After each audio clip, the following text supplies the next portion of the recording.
स्वागत है आपका magic story toons fun with science में, जहां साइंस पढ़ाई नहीं जाती।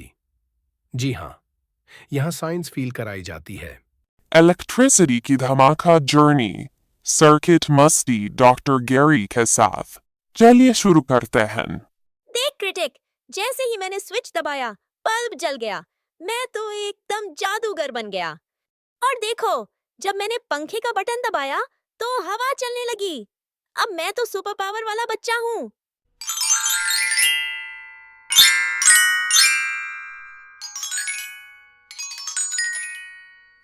अरे बच्चों, क्या तुम समझते हो ये जादू है?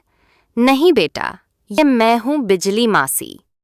आप बल्ब के अंदर रहती हो? हाँ, और पंखे में, फ्रिज में, मोबाइल में, मैं हर जगह दौड़ती रहती हूँ। आप इतनी तेज कैसे दौड़ती हैं? मुझे तारों से रास्ता मिलता है और स्विच मेरी गेट होती है। जब तुम बटन दबाते हो, मैं अंदर जाती हूँ और मशीनों को काम पर लगा देती हूँ। मतलब आप बिना छुट्टी के काम करती हो?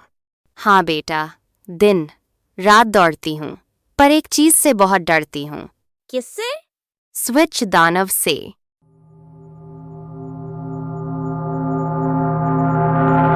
हा, जो बच्चे मुझे बिना सोचे छूते हैं मैं उन्हें झटका देता हूँ। अगर तुम गीले हाथों से स्विच छुओ या टूटी हुई तार को पकड़ो तो मैं भी नहीं बचा पाऊंगी और दानव तुम्हें झटका दे देगा। लविश, चलो डॉक्टर गैरी के पास चलते हैं और उनसे पूछते हैं। डॉक्टर गैरी, हमें बिजली के बारे में पूछना है। बिजली आखिर होती क्या है? बहुत दूर तारों की नगरी में रहती है बिजली मौसी। वो इतनी तेज दौड़ती है कि कोई पकड़ ही नहीं सकता।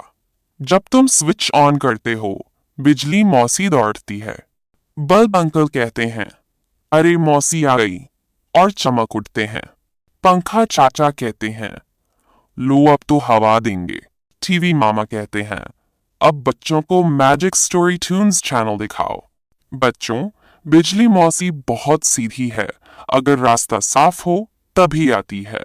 तार टूटा हो तो वो कहती है, नहीं भाई, मैं नहीं जा सकती। और अगर कोई उसे गलत तरीके से छुए, जैसे कि नंगे पैरों से, गीले हाथों से, तो वो गुस्सा हो जाती है और करंट दे देती है। इसलिए बिजली मौसी से दोस्ती करो, लेकिन इज्जत के साथ। डॉक्टर गैरी, इससे तो हमें ये तो सीखने को मिला कि हमें बिजली के साथ कभी भी छेड़खानी नहीं करनी चाहिए। लेकिन इसके पीछे की जो साइंस है वो हमें पूरी समझ नहीं आई। वो भी बताइए ना, वरना हमें सपनों में भी दौड़ते भागते इलेक्ट्रॉन दिखेंगे। क्या गजब का सवाल पूछा है बच्चों। चलो अब बिजली की साइंस को समझते हैं। बिजली दरअसल बहुत छोटे छोटे पार्टिकल्स का फ्लो है, जिन्हें हम इलेक्ट्रॉन्स कहते हैं। ये इलेक्ट्रॉन्स किसी वायर या सर्किट के थ्रू वन प्लेस से सेकंड प्लेस तक ट्रैवल करते हैं। जब हम स्विच ऑन करते हैं तो इन इलेक्ट्रॉन्स को रास्ता मिल जाता है, जिससे वे बल्ब तक पहुंचते हैं। और जैसे ही इलेक्ट्रॉन्स बल्ब तक पहुंचते हैं, वे बल्ब को एनर्जी देते हैं और बल्ब जल उठता है। इस पूरी प्रोसेस को इलेक्ट्रिक करंट कहते हैं। इलेक्ट्रिक सर्किट एक क्लोज्ड पाथ होता है जिसके थ्रू इलेक्ट्रिक करंट फ्लो करता है और जिससे बल्ब्स और फैंस जैसे डिवाइसेस को एनर्जी मिलती है। डॉक्टर गैरी, मेरे माइंड में एक क्वेश्चन और घूम रहा है।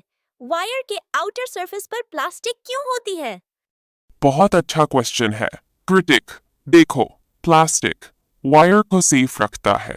जैसे हमारे पास कपड़े होते हैं जो हमारी त्वचा को सुरक्षित रखते हैं, वैसे ही प्लास्टिक वायर को सुरक्षित रखता है। अगर वायर के ऊपर प्लास्टिक न हो तो जो बिजली अंदर दौड़ रही होती है वो बाहर निकल सकती है और हमें शॉक लग सकता है। तो प्लास्टिक वायर को सुरक्षित जैकेट की तरह काम करता है, ताकि हम बिना डर के उसे इस्तेमाल कर सकें। बच्चों, अगर कोई बिजली से चिपक गया हो तो क्या करोगे? सीधा हाथ लगाकर उसे छुड़वाएंगे। अगर आपको कोई करंट से चिपका हुआ दिखे, तो सुपर हीरो मत बन जाओ। सीधा हाथ मत लगाना, वरना आप भी शॉक डांस करने लगेंगे। सबसे पहले लाइट का स्विच ऑफ करो या मुख्य एमसीबी बंद करो। स्विच नहीं मिल रहा तो फिर इस्तेमाल करें लकड़ी, प्लास्टिक की बोतल या चप्पल जैसे नॉन इलेक्ट्रिक सामान से हटाओ। सूखी छड़ी, कुर्सी या लकड़ी की छड़ी का उपयोग करो। हाथ से नहीं। फिर फटाफटा एम्बुलेंस को बुलाओ। 108। अगर वो इंसान बेहोश है और सांस नहीं ले रहा है तो सीपीआर देना पड़ सकता है, यानी हाथ से धक धक धक धक। बिजली का कॉन्सेप्ट तो अब मस्त समझ में आ गया डॉक्टर गैरी। अब तो कल स्कूल में सबको बताएंगे बिजली कैसे जूम जूम करके फ्लो करती है, कहाँ जाती है और इलेक्ट्रिक सर्किट कैसे काम करता है। थैंक यू डॉक्टर गैरी, आप तो साइंस के रॉक स्टार हो। Bye bye doctor Gary. अब हम चलते हैं, अगली बार फिर आएंगे नई टन टन वाली जानकारी लेने। Bye bye, Lovish. Critic. ऐसी ही और मजेदार फिजिक्स के लिए चैनल को लाइक करें, सब्सक्राइब करें और घंटी बजाना न भूलें। फिर मिलेंगे अगले फिजिक्स स्टोरी में। Bye bye little scientists, learn करते रहो।